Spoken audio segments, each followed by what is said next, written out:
کیا آپ کو پتہ ہے کہ ملک میں جب بھی مسلمانوں پر کوئی برا وقت آتا ہے تو سب سے پہلا وار کون کرتا ہے؟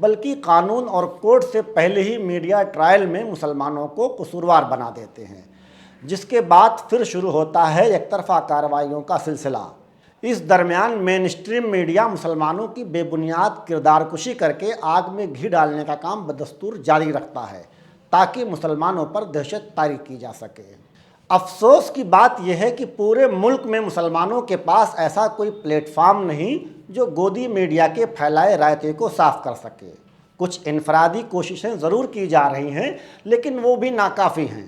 ناکافی اس لیے ہیں کیونکہ مسلمانوں کے خلاف جاری یہ پروپیگنڈا ایک پلاننگ اور منصوبہ بند ایجنڈے کے تحت کیا جا رہا ہے، جس میں ان سنستھانوں کو حکومت اور RSS کی وچاردھارا بھی سپورٹ کرتی ہے۔ اس کے برخلاف مسلمانوں میں اجتماعی شکل میں اس کے سد باب کی کوششیں بھی نہیں کی جا رہی ہیں، جس سے یہ معاملہ مزید سنگین سے سنگین تر ہوتا جا رہا ہے۔ اور اگر اسی طرح مسلمانوں کی سردمہری بنی رہی تو آئندہ 5 سالوں میں مسلمانوں کو مارنے، کاٹنے یا جیلوں میں ٹھونسنے کے لیے مسلمان ہونا ہی کافی ہوگا۔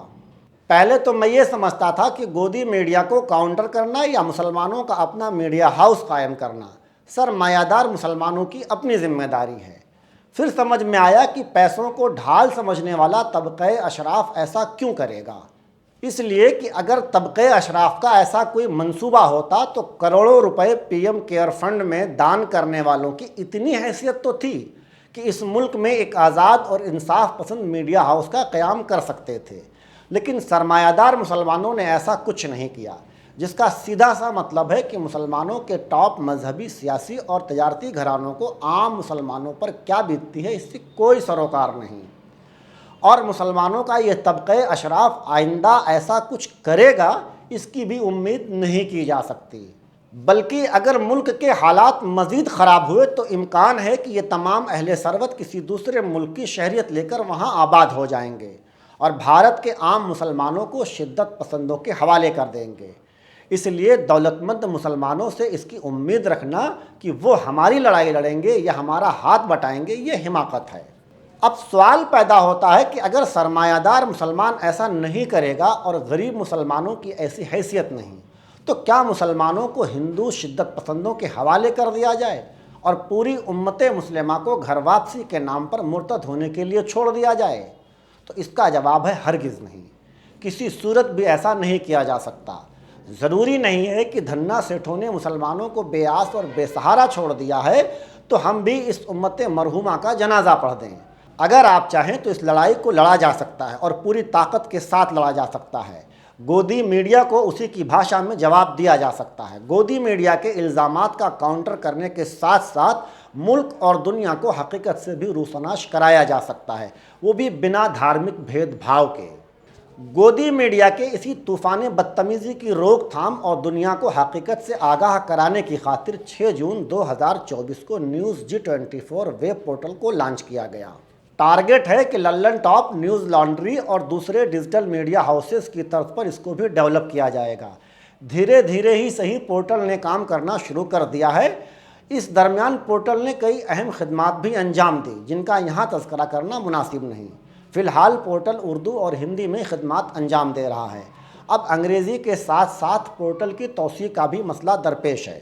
ظاہر سی بات ہے کہ افراد کے بغیر ایسا ممکن نہیں ہے۔ 6 جون 2024 کو جن افراد نے دامے درمے قدمے سخن تعاون کا وعدہ کیا تھا سب سائلنٹ موڈ میں جا چکے ہیں، صرف کچھ احباب کو چھوڑ کر۔ اب اس کام کو مزید آگے کیسے بڑھایا جائے اس کی 2 ہی صورتیں سمجھ میں آتی ہیں۔ ایک تو یہ کہ پرانے ساتھی اپنے کیے وعدے کو پورا کریں جس کی اب کوئی امید نہیں دکھتی، جبکہ دوسری امید آپ ہیں جو اس عظیم کام کو منزل مقصود تک پہنچا سکتے ہیں۔ شاید یہاں آپ کے من میں سوال پیدا ہو رہا ہو کہ آپ اس عظیم مقصد کو منزل مقصود تک کیسے پہنچا سکتے ہیں۔ تو اس کا جواب یہ ہے کہ اگر ڈیلی بیس پر آپ ایک پان اور ایک گٹکے کی قیمت نیوز G24 کو سبسکرپشن کی شکل میں دیں تو نیوز G24 کو اور بھی بہتر اور پربھاوشالی بنایا جا سکتا ہے، ساتھ ہی آگے چل کر اس کو مین اسٹریم میڈیا کے برابر بھی کھڑا کیا جا سکتا ہے۔ ڈیلی بیس پر 15 روپے کے حساب سے جوڑا جائے تو مہینے کے 450 روپے ہوتے ہیں۔ آپ چاہیں تو 400 روپے یا 300 روپے یا 200 روپے، اگر اتنا بھی نہیں ہو سکتا تو ماتر 100 روپے ماہانہ ہی نیوز G24 کو دیتے ہیں تو اس سے ایک بڑا کام انجام دیا جا سکتا ہے۔ اب اگر آپ کو لگتا ہے کہ اس کام میں حصہ لیا جانا چاہیے تو اس کا ایک بہت آسان سا طریقہ ہے کہ آپ نیوز G24 کے ویب سائٹ پر جوائن یا سپورٹ اس لنک پر کلک کریں، یہاں سے کسی بھی ایک سبسکرپشن پلان کو سلیکٹ کر کے سبسکرائب ناؤ پر کلک کریں۔ اپنا ای میل اور گوگل پے، فون پے یا کسی بھی UPI موبائل نمبر کو درج کیجئے۔ آپ کے موبائل نمبر پر ایک SMS لنک آئے گا، اس پر کلک کر کے سبسکرپشن کو آپ اپروو کریں۔ اپروو کرتے ہی آپ کا سبسکرپشن سکسیس ہو جائے گا۔ اب ہر ماہ آپ کی رقم پابندی کے ساتھ نیوز G24 کو چلی جایا کرے گی۔ لیپ ٹاپ یا PC پر آپ بار کوڈ اسکین کر کے بھی سبسکرپشن لے سکتے ہیں۔ سبسکرپشن کینسل کرنے کے لیے اسکرین پر دیے گئے ای میل ایڈریس پر میل کریں یا براہ راست ہمیں کال کریں۔ آخر میں اتنا اور کہیں گے کہ ہم اپنے حصے کا کام کر رہے ہیں، آپ بھی اپنے حصے کے کام کا آج ہی آغاز کریں۔ باقی رزلٹ کا مسئلہ ہم اللہ پر چھوڑتے ہیں۔ فی الحال شکریہ۔